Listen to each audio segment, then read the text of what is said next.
I think about the gap from where people are in a place that they don't want to be until they get to a place that they do. And I think of it like a lonely chapter. So everybody that has got from a place where they don't want to be to one where they are, there's a point where they're so different that they can't resonate with their old set of friends. Right. But they're not yet sufficiently developed that they've created their new set of friends. And there's this temptation to go back to the old patterns, the old ways of thinking. And I did this live show in London last year, my first big headline show at the event in Apollo in London. It was pretty cool. And this idea, I think, was one that really resonated with a lot of people because everybody's trying to grow. And there is an incentive for you to stay in the same place because not that many people grow.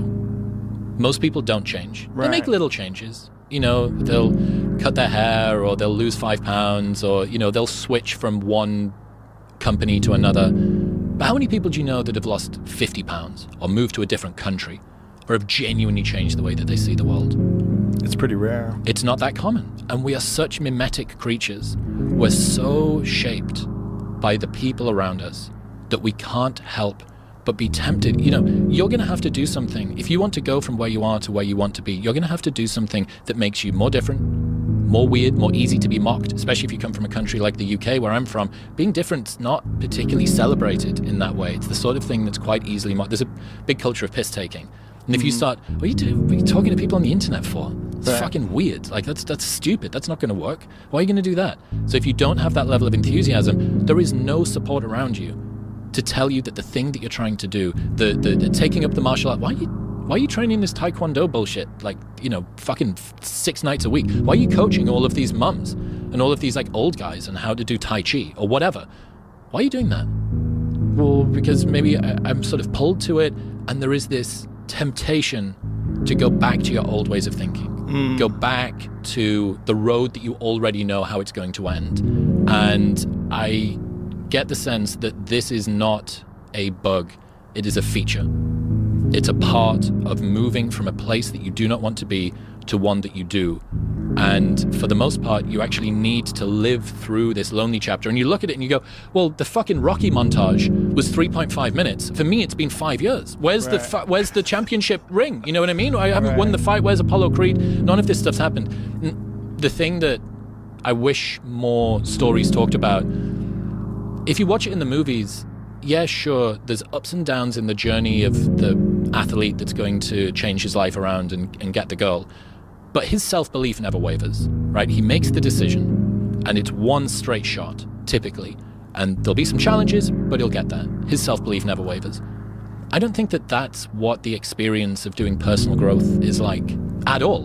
In my experience, you're just swimming in uncertainty and fear and a lack of belief that it's even going to happen. You don't even have the promise of glory on the other side of it. I don't even know if this is going to be worth it. And I'm fucking doing Sam Harris's waking up meditation app, and I'm journaling on a morning, I'm going to the gym. Why am I eating meat and fruit? Does this even work? Like, you know, you're doing all of this stuff, scrabbling like a guy in a fucking well, trying to find a handhold. And if you don't have a good community of people that are also doing that, you're on your own.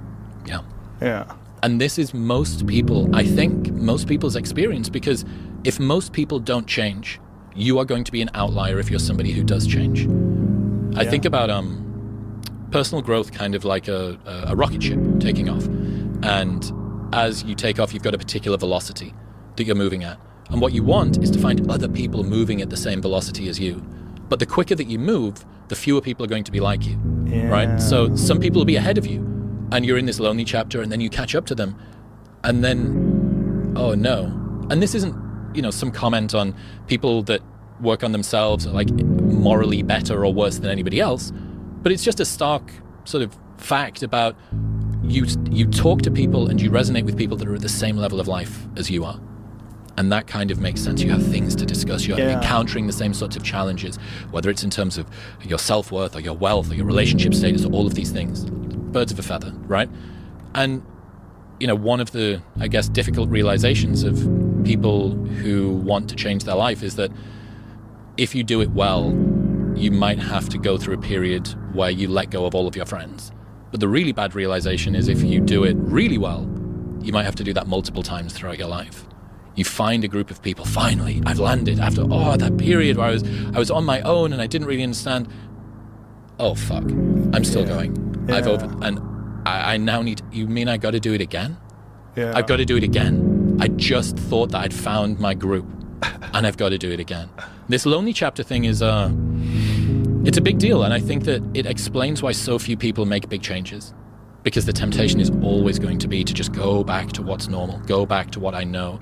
And it's why, you know, America, for all that it's a horrible cis hetero patriarchal superstructure that's misogynistically keeping everybody down, it's an enthusiastic and sort of excitable country.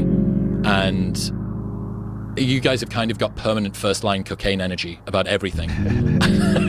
And for me, it seems to be a real enthusing environment. It encourages me to do things, helps me to take risks. It's either that or get kicked in the head a lot. And I just love it. I love the fact that it makes me feel confident in doing difficult things.